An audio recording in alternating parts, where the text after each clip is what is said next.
Looks like Peter Obi has a leverage between Labour Party and ADC. It's really put him in a tight corner. Initially, I thought that him not going with Senator Yusuf Dati Baba Ahmed and Governor Alex Otti was at his disadvantage. But I guess I can be wrong. So I'll give you more information on that. Currently, Alex Otti is getting some disturbance by Senator Oji Uzokalo, Dr. Okezie Ikpeazu, and Theodore Orji because he decided to work from his house. What's wrong with that? He's doing his job. I mean, tell me, is there anything wrong with that? Also, VDM and Harrison saga, I really didn't want to get involved in this. I didn't really want to talk about it because I'm like, hey, some things you just leave alone and let play out, but it looks like things are just getting very interesting as the day goes by between those two. Chidinma Ngozi Adichie, my sister, I am really sorry for your loss. We kind of have an interesting relationship with Nigeria. We love the country so much, but we don't get the love back. Again, I'm really sorry for your loss. More on that at Efua Speaks. Peter Obi shouldn't run in 2027. Let me explain. Peter Obi right now is in a bit of a conundrum, but he's playing his chess game right. Whether he's going to win the actual game or not is up for speculation. I'm a speculator. What he is doing right now with ADC is that he has joined ADC saying, are you guys going to do the right thing and let a southerner be the presidential candidate and let me take the presidency ticket or not? If you don't, I will go back to Labour Party. Why do I say that? Because his vice president shall candidate of 2023, Yusuf Dati Baba Ahmed, did not leave Labour Party. Neither did His Excellency Governor Alex Otti. That should say something because those are two of his loyal supporters. So they did not leave. Interesting, guys. So now, Governor Alex Otti and Senator Dati Baba Ahmed now have an opportunity to rebuild the Labour Party. So in case Peter Obi decides that, oh, I want to leave ADC, or, oh, they are not selecting me as the presidential pick, then I'll just go to Labour and then run for presidency. Now, Atiku's case, I just think that he will just kill ADC if he becomes the presidential pick. So those people who collect bribe from him and, be the delegates that votes for him, you are just committing political unaliving, to be honest with you. So he does that, then he will not, either way, he's going to run for presidency. And I don't think he should. Because there's something that Yusuf Dati Baba Ahmed said. For somebody on the outside running for presidency, he was able to now become president. Do you think that now that he's president, he's going to now leave it for somebody else? No. He won't. He will not. He's already declared his intention that he's going to run for 2027. He already said that. He's already been campaigning. So that's a fact.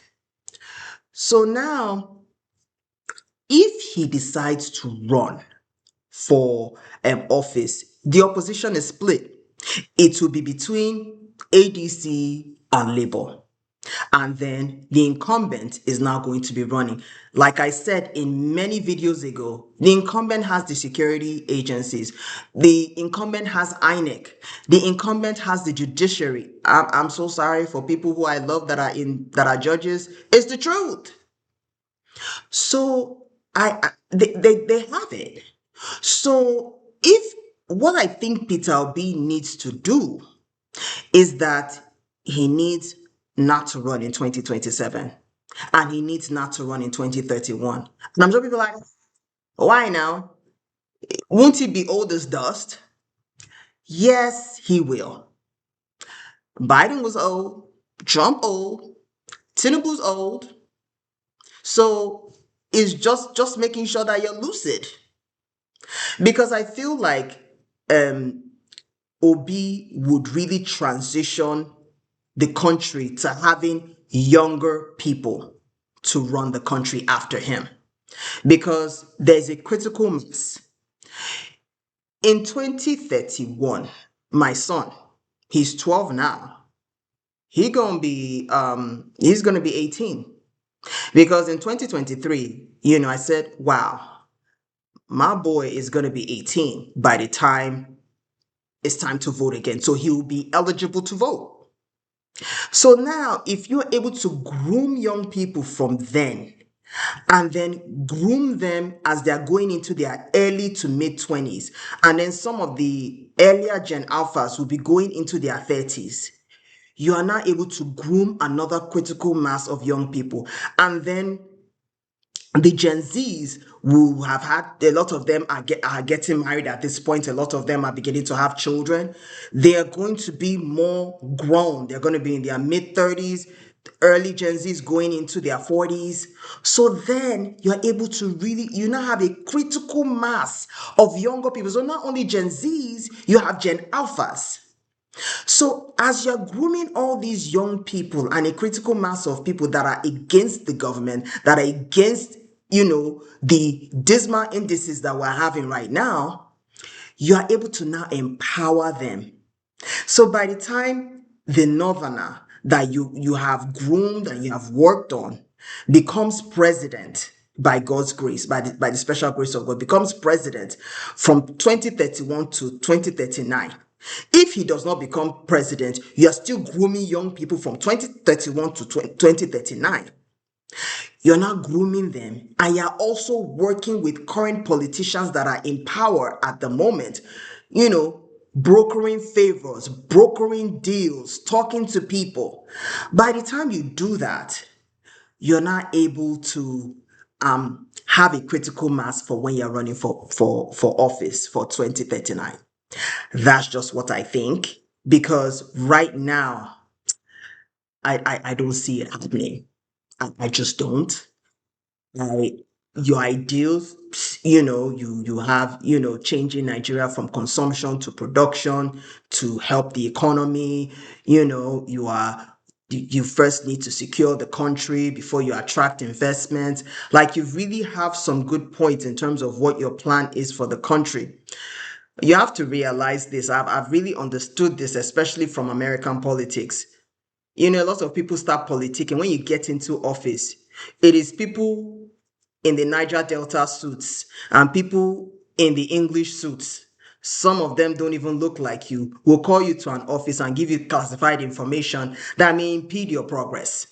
That's just the way it works, because there's politics and there's governance. So, I think that you should wait. I think that if you have faith enough, I think you can be patient and really, really build the polity. Some obedience are like, no, we're not patient enough. Nigeria is really bad. But do you want him to constantly keep losing elections? People get tired of that. So, do you want him to get political fatigue as a result? So, if you feel like you're going to win, even in this dire position, I mean, hey, I'm just a commentator on social media. People could do whatever they want, but that's just the fact of the matter. I hope this helps. So, Alex Otti versus the former governors of Abia State, a 24-year tenure. So, Senator Orji Uzokalo, Theodore Orji, and Dr. Okezie Ikpeazu. So, three Abia State former governors versus the current governor, Alex Otti. This seems to be interesting. They are trying to sue him because he's operating from his private residence. Who cares where you operate from if you're working? Who cares? You could be operating from a hole, and hospitals are being built. The education system is better. Pensioners are getting their money. Abia State staff, they're getting paid on time. And there's infrastructure in Abia State. Who cares where he's running his business? It's getting done, isn't it? Throughout my career, I have always had a flexible career. I think I started working remotely before the concept of working remotely ever even started. My career has always been like that. As long as I'm getting results, who cares where he's working from? So they want to sue him because of that. I was wondering why they were fighting him. That, oh, he's only going to run for one term. He's not doing anything. He's just painting roads. He's doing this, he's doing that, he's doing this. And people are like, Gini, which one is your own? Why are you fighting His Excellency Governor Alex Otti? People are like, what's going on with you? Then I now found out something. The Abia State House of Assembly just reversed a law that was passed by Senator Orji Uzokalo that Abia State former governors, after they are done with their tenure, they still get full salary and the full benefits package. This can bleed a state dry.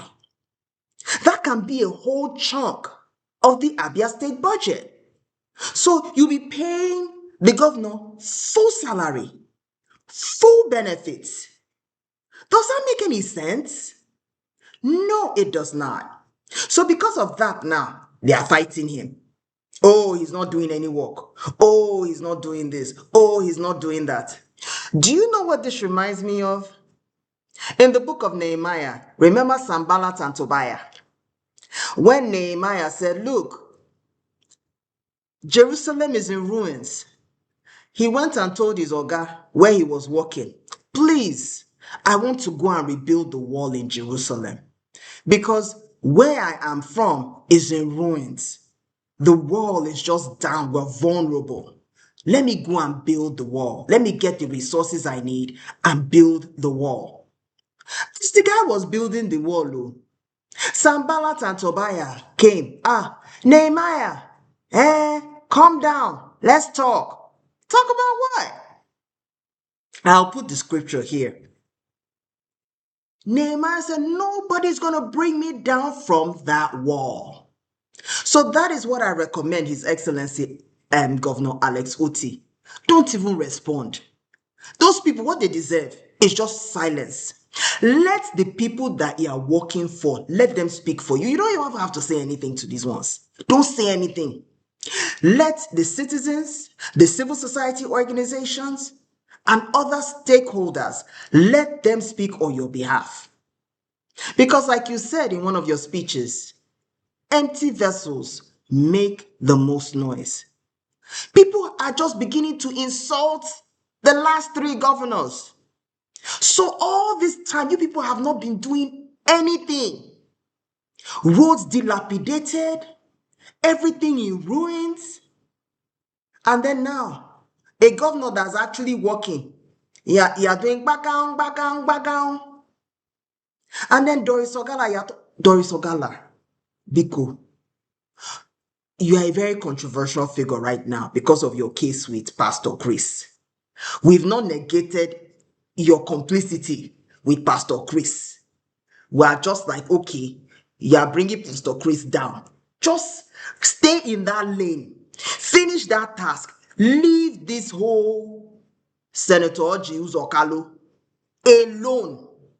Don't even go there because people are on your side concerning this Pastor Chris issue. And then you are now going to choke mouth here.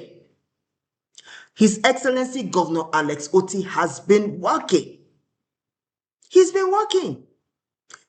He even said in Herbert Wigwe's funeral, he spoke. And he said that when he was done with Diamond Bank, Herbert Wigwe went to his house and said, look, run for office. Become the governor of your state.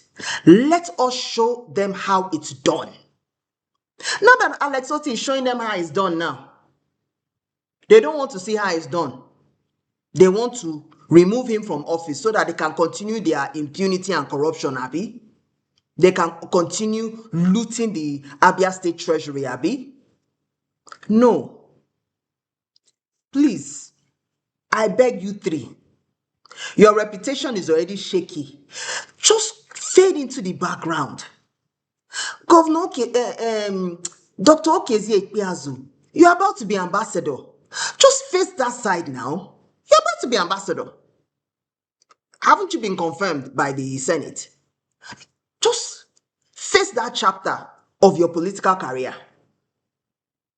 Senator Ojus Okalu, you are a senator and representing Abia State. Why don't you bring money for constituency projects in your region?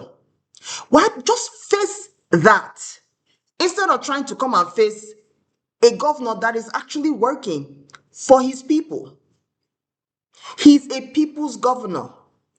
He doesn't have any godfather he's answering to. He just wants to come, work, and go back home to his wife.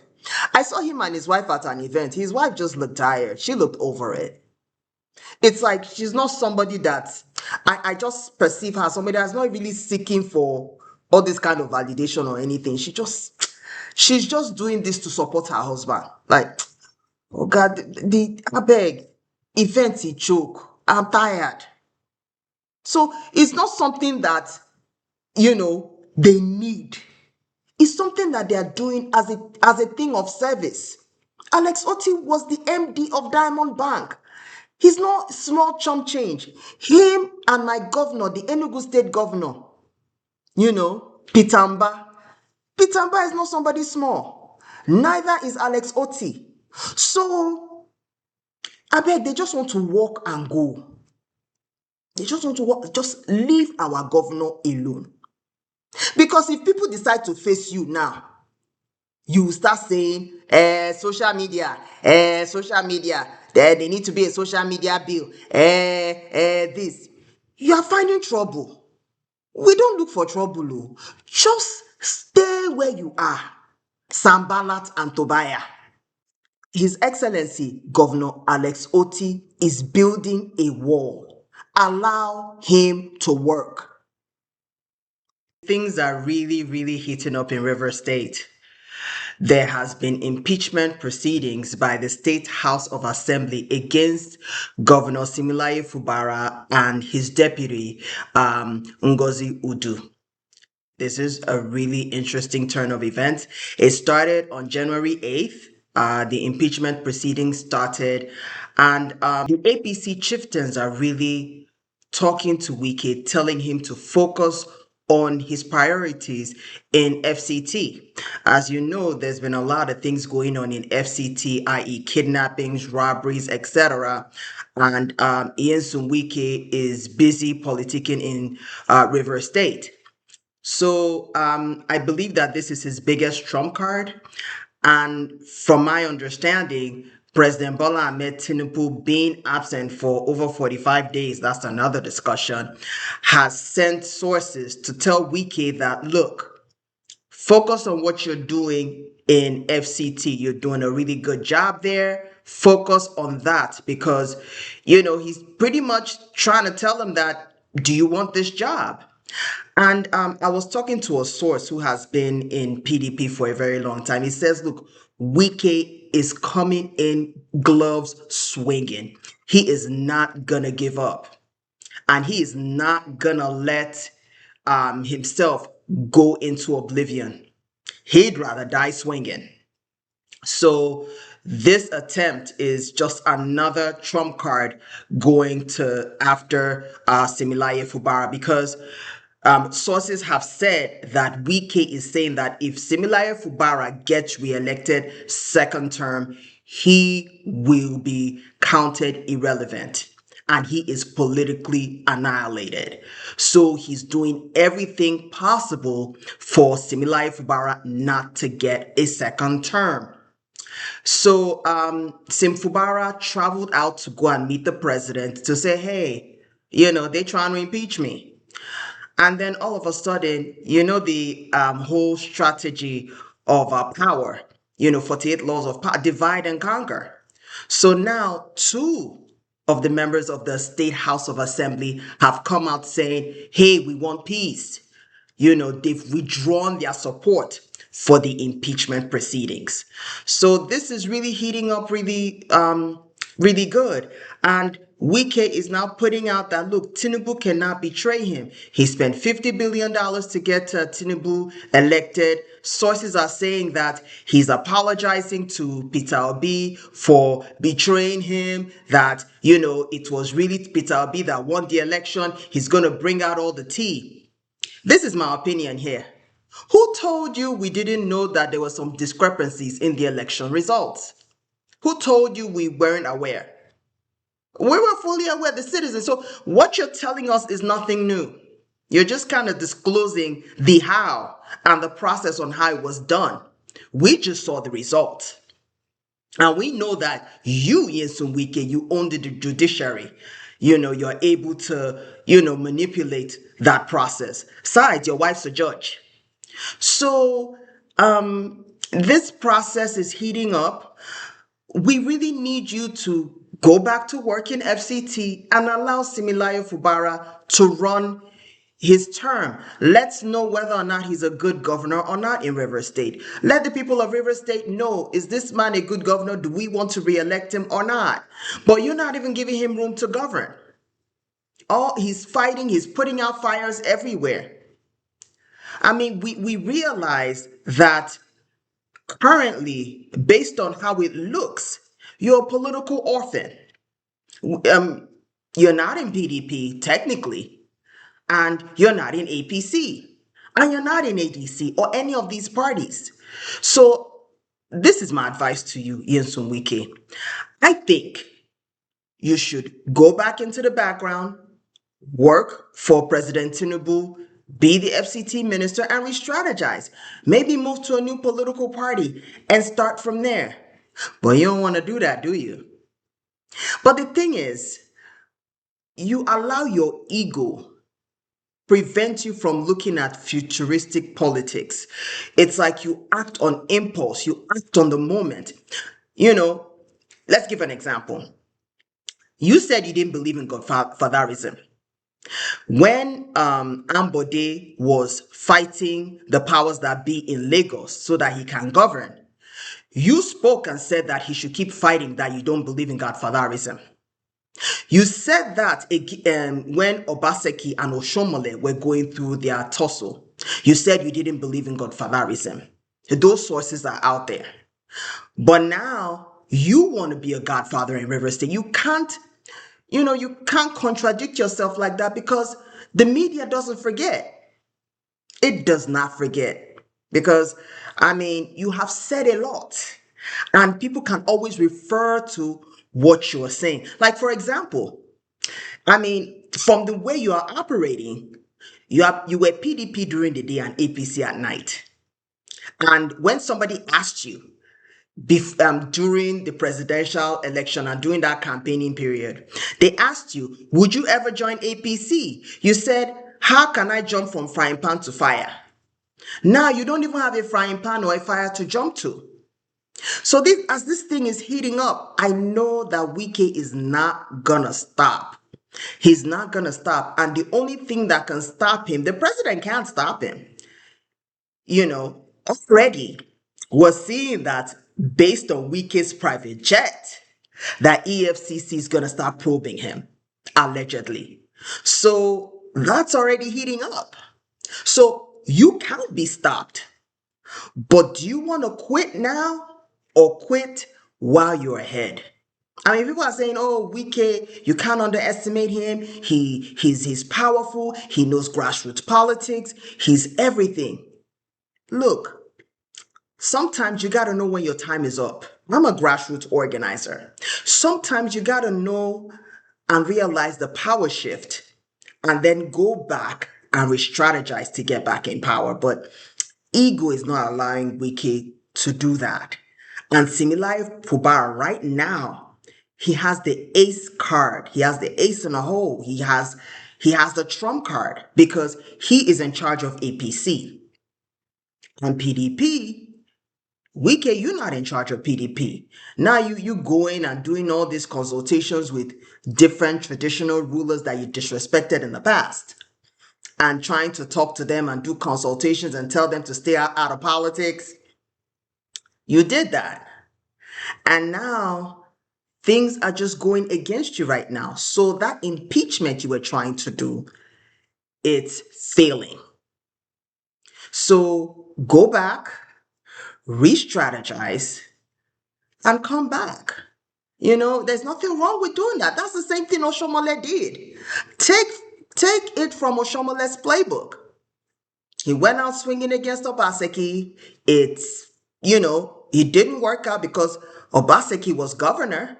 He tried to impeach him and get him out of, suspend him from APC. Obaseki went to PDP. So after those last 4 years, Oshomole went to the background and went into federal politics.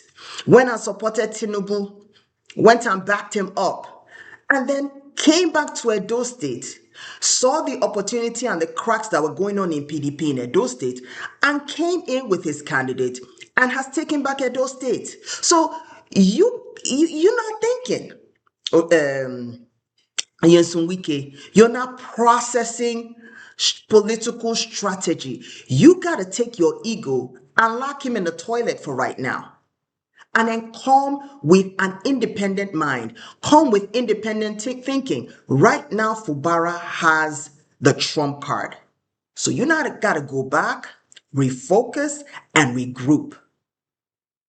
That's my advice to you, because if not, the Bible says pride comes before destruction and a haughty spirit before a fall. You're about to be crushed by APC if you don't quit while you're ahead. I wanted to express my condolences to our very own award-winning writer and just a vision and an icon that makes us proud, Chimamanda Ngozi Adichie, and her family for their sudden loss of their son Nkanu. Um, I, as a mother, I can only imagine how you must be feeling, because no parent should experience the loss of a child. I'm really, really sorry on behalf of myself and my family and my team. I would like to just really extend my condolences. I will also want to amplify your message to the anesthesiologist at Care Hospital who administered propofol into a central line of a child and not monitoring him. That was criminally negligent. This was a day before they were supposed to go back to the United States on January 7th, because they had specialists and doctors at Johns Hopkins Hospital in Baltimore that was going to attend to her son. So what they needed was an MRI and a spinal tap from the Nigerian doctors so that they kind of have some sort of plan for him before he got to the hospital in Baltimore.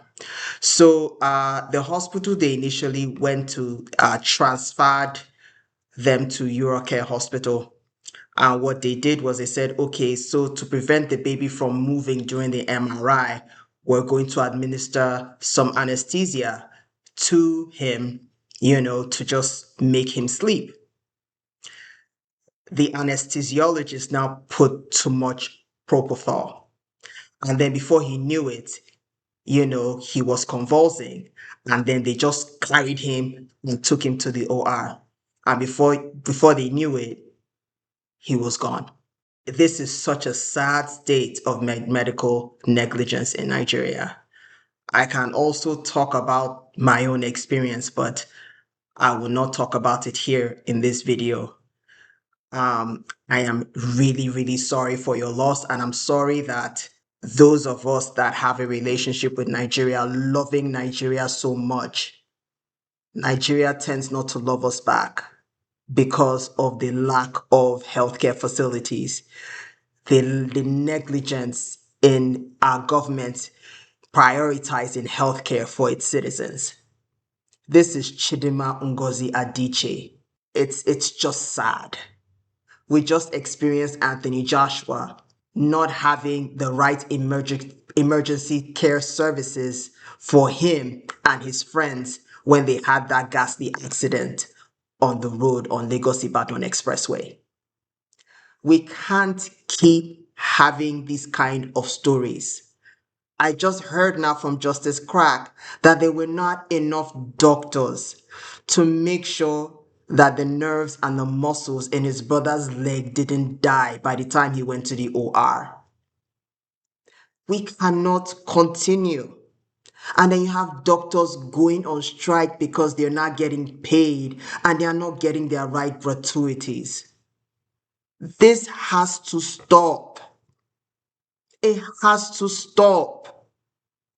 Now we're opening up our nation for foreigners to come in, for diasporas to come in, for those of us that love Nigeria to come in and show national pride. But these kinds of basic necessities cast a shadow on these things, a huge shadow. The corruption, the malfeasance, all sorts of things that happen in these agencies have to stop. You can't only think about yourself. It said that Senate President Akpabio went to the UK to treat himself, but he said he didn't go. And then we saw him in Nigeria going for one of Sheyi Tinubu's chieftaincy titles, looking like a shadow of himself. You're still going to have to deal with the healthcare system. We have to pay serious attention to these kinds of things if we want to continue to attract patriotism in Nigeria. Chidinma is a patriot. Anthony Joshua is a patriot. These kinds of things cast a shadow on our patriotism. I can tell you a story about my son. I don't want to go here today. I don't even want to start that. You know, even my maternity story, when I was trying to have my baby, I don't even want to talk about these stories. But this casts a shadow on Chidinma Ngozi Adichie's Nigerian experience. I'm so sorry, my dear sister, for this. I am so incredibly, terribly sorry that this has to cast a shadow on your Nigerian experience. Please take heart. I will be praying for you. My family will be praying for you because nobody can tell you that they know how you feel. No parent should experience the loss of a child, especially when it could be preventable, a preventable loss. I pray for you, and I pray that Eureka Hospital, that anesthesiologist has to be stopped. There's an anesthesiologist that worked with me, you know, in various of my experiences in my hospital. The guy is so friendly. He just laughs with you, talks with you, just makes you relax as he administers these sensitive drugs. And he doesn't play. He doesn't like all that risk taking in the OR with his patient because he wants his patient alive as he brought her in. That's an anesthesiologist that cares. That's an anesthesiologist that gives a crap about his patients. And then you have this one that casts a shadow on his profession. Nigeria has some of the best doctors in the world. But when you now have the bad apples cast a shadow on those who are good and proficient, given the dismal situation and the dismal facilities that Nigerians give them to operate in, it's just sad and unfortunate. Again, Chidinma, my sister, I am so sorry for your loss. Take heart, and we'll be praying for you in this time of bereavement. VDM and Harrison are at it. And I really didn't want to talk about this like I talk about every case. I wanted to take my time and just look at what is going on between VDM and Harrison.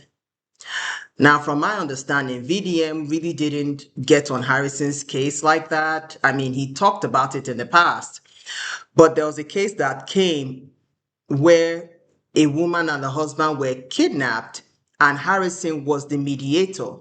When he was told to get the cash to the kidnappers, he alleged that Harrison took some of that cash out. And because of that, the kidnappers held on to the woman's husband. They released the woman, they kept the husband in custody. So that's an axe against Harrison and his credibility. So they've kind of been back and forth on this whole issue between Harrison and VDM. And then all of a sudden, VDM now published a complaint by a lady that said that Harrison actually owes her 600,000 naira because he was supposed to conduct an investigation for her to make sure that whoever was holding on to a child was actually a legit pastor or not. And Harrison, based on what she's saying, did not give her any feedback. He just kept going back and forth on the storytelling and didn't get back to her. And VDM now came in and said he hadn't even seen that report because she had sent him that allegation a while back, and VDM didn't see it. And then she now sent him a more recent mail reporting Harrison, and then showed VDM the message she had sent him previously. So he took up the case. And based on what people like Justice Crack and others are saying about VDM, even Doris Ogala, is that VDM does a lot behind the scenes. What he brings to us on social media is when he wants to create awareness about an issue or when he wants to hold somebody accountable. So a lot of things VDM does behind the scenes. So he's saying that Harrison needs to speak up and say what is going on concerning the investigation. That's another axe against VDM. I mean, against Harrison. Now, they've been going back and forth for a while, and in the midst of the back and forth, Rita for Delta came into the mix, Ruth Kadiri came into the mix in support of Harrison. You know, Rita for Delta was saying, hey, if Harrison wants to produce get these services, she needs to charge for it. VDM got on her case that, look, she should not put in emotional sentiment in what is going on. There shouldn't even be a business of kidnapping in the first place. So Rita for Delta was able to clarify what she was saying and say, hey, she doesn't know everything. That, look, I'm sorry. And she really embraced accountability. Big ups to you, Rita for Delta. And so that kind of went through. Then it's being said that Harrison went on TVC alleging that VDM actually is being paid by kidnappers. So, VDM is a clown. Is that? Have you seen his most recent video? If I can download it and post, I'll do that. VDM is a clown. So, um, for me, I'm just looking at this back and forth between VDM and Harrison.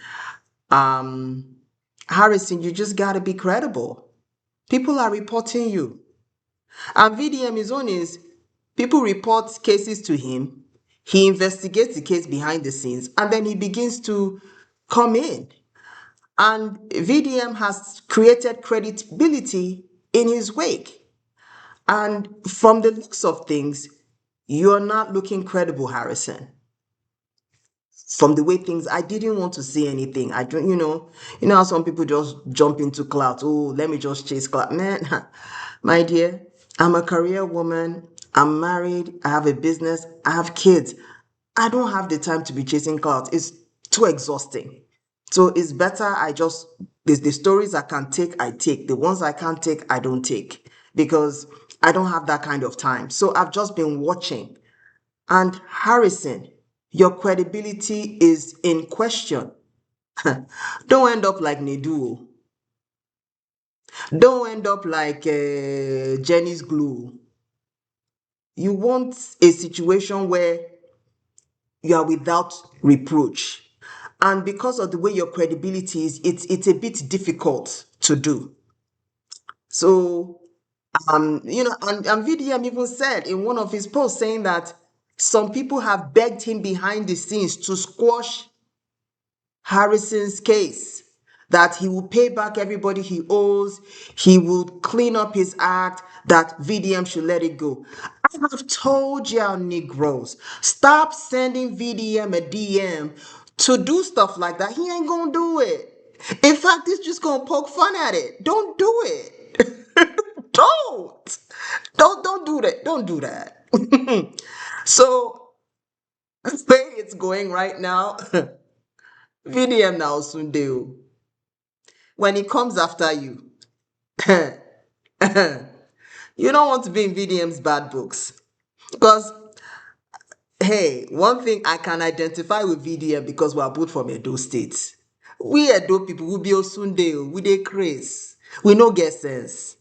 So, please, if I were you, Harrison, I will just embrace accountability. I will follow my forward, embrace accountability, and clean up my act. That's what I will set up a meeting with VDM, negotiate, figure out what I can do to make amends, and move on.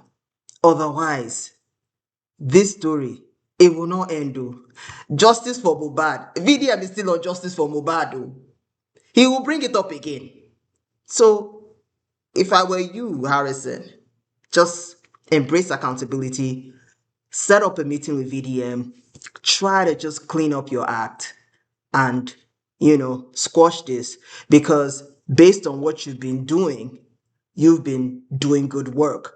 But don't let this your bad work and this your kurukere now overshadow all the good that you've been doing. That's the thing with life. When you do good for many years, it's just one thing that will just erase all the good that you've done. You don't want that to happen. So try to embrace accountability, talk to VDM, and let's move on. If you like everything that you've watched so far, please be a darling. Like, share, subscribe, click on the bell notification so that you can get more videos like this. Thank you so much for joining me as we grow this new channel. And let's be the change we want to see in the world.